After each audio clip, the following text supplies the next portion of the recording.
If you've been on my channel before, then you know that to me, Shadow of the Colossus has been the definitive gold standard, what I consider the greatest game of all time, the game to which I compare every other single game that I play. That changed this last week when I just beat Final Fantasy VII Remake.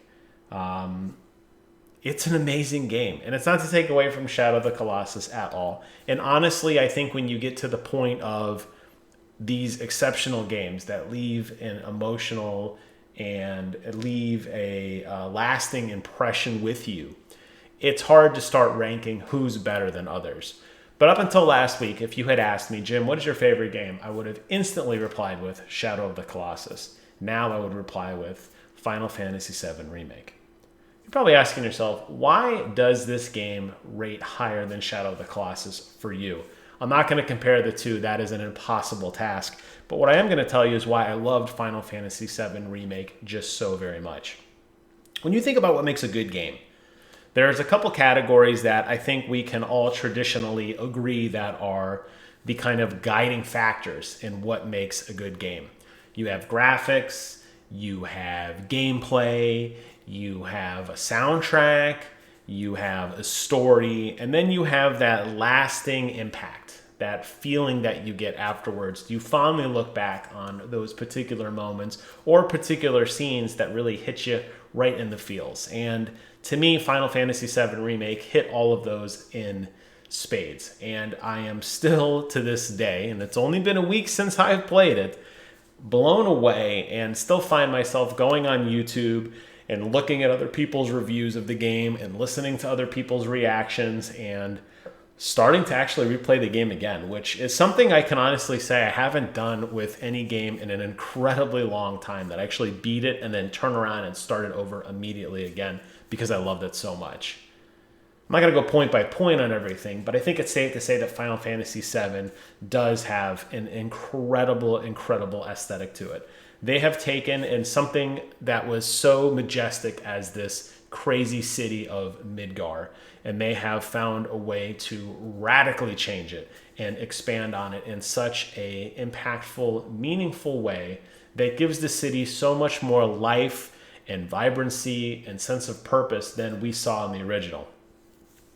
And I think that's a good distinction, and a point I want to bring up is that the original in of itself is still a phenomenal piece of media.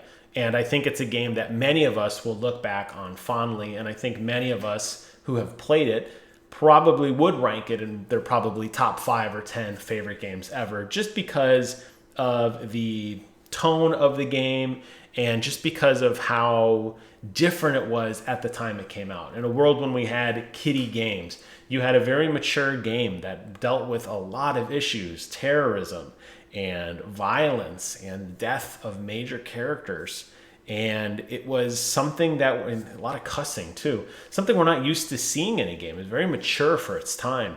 And obviously the story was very interesting, but it was text-based, so you were putting a lot of inflection into things. You may have read certain characters' names incorrectly, and no one was ever there to correct you because you never heard them speak. You may have said Mako instead of Mako, or Aerith versus Eris, right? I know that was a translation issue, but my point is the impact of the game was definitely felt in such a great way, even though it was really limited to just text. So take that, give it a fully voice-acted cast, give it great CGI graphics, and now you've got like a movie, which really does change, I think, how engrossing the game experience is and how much you become invested in it.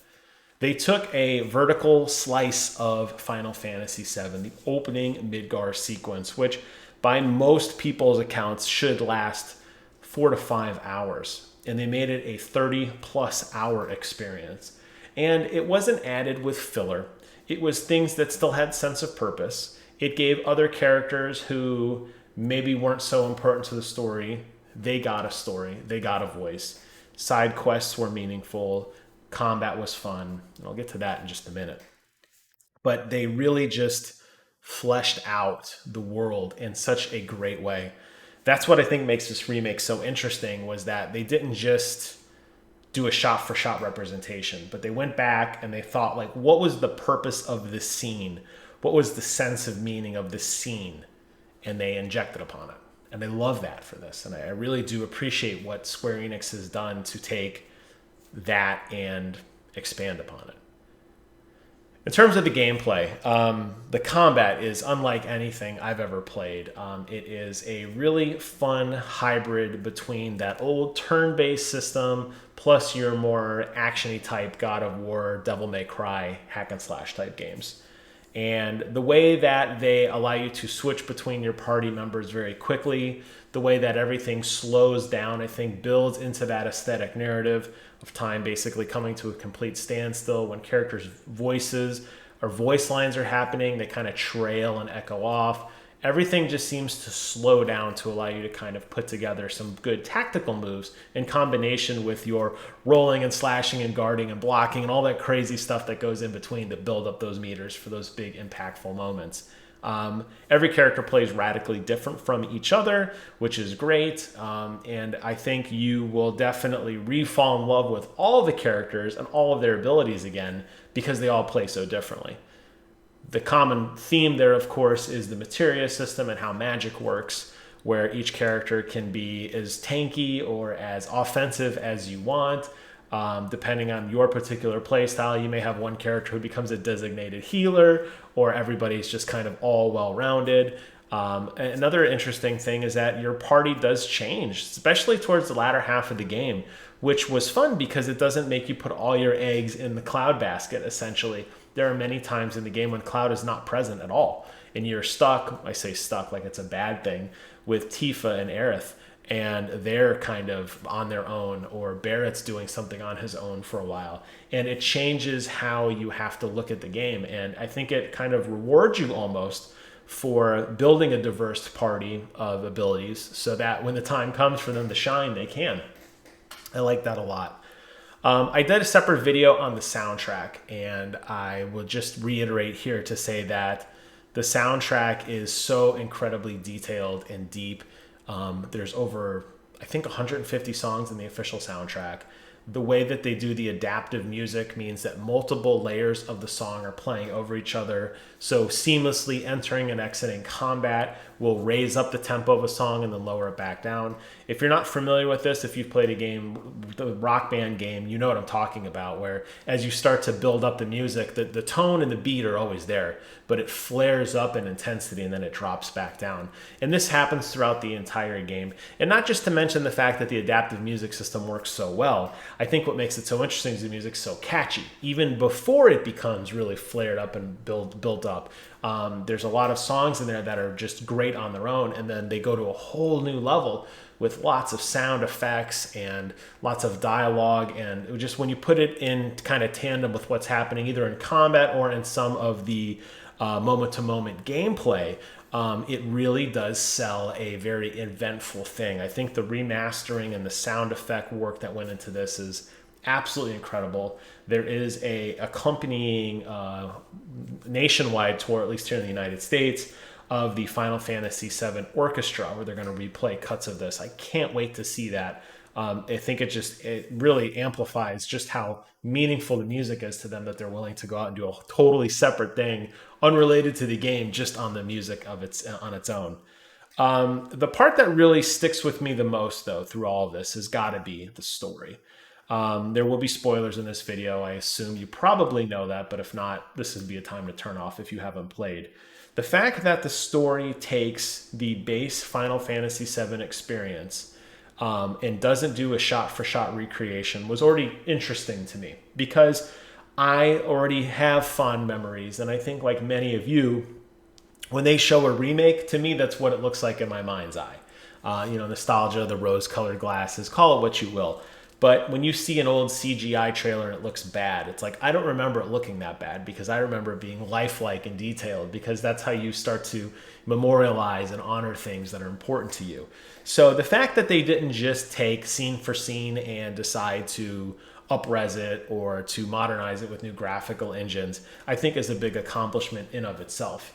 But the fact that they take the story then and they do this almost Kingdom Hearts-esque meta thing with it, where you find out that the story is kind of being altered, but somehow still trying to self-correct itself, does create a lot of interesting narrative decisions in the game.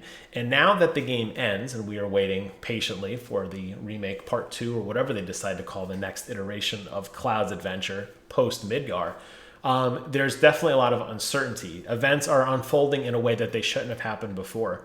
Characters who should have been dead are now back alive, and it makes you wonder, where is this going to go? So I still think while they have a lot of material that they can almost recreate scene for scene if they wanted to, I think it also additionally gives a lot of credence to just crazy like what if scenarios. And that seems to be wildly popular now, where a lot of games are becoming very samey. You're finding a lot of the same beats appear over and over again.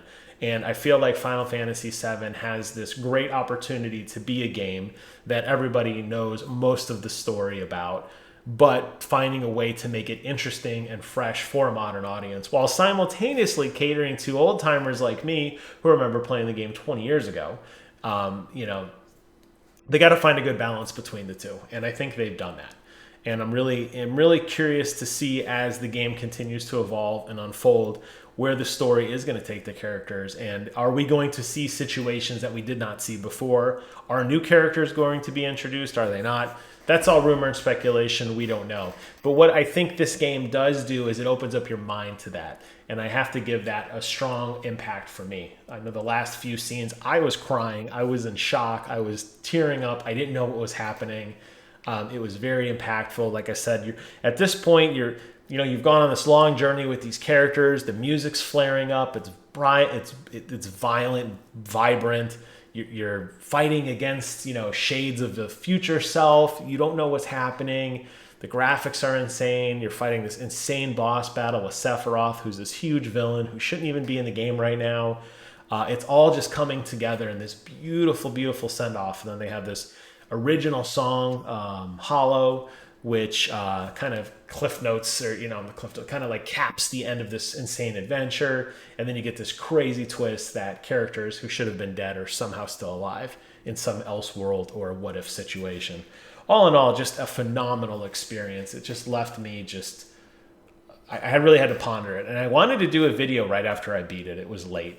It was about a week ago. I really wanted to do a video on it. And I was like, I need to just put this on my channel. I'm going to plaster it as like my main video when you come to my channel, because I want people to know how passionate I was about this. But I was just at a loss at what to say. And I kept thinking about, how do I want to express to people how important this is to me? And I still struggle with it. And honestly, now looking at this video, I'm about 13 minutes in. I still don't even know if I can put into words, and I'm trying to the best I can, to explain just how much this impacted me on an emotional level.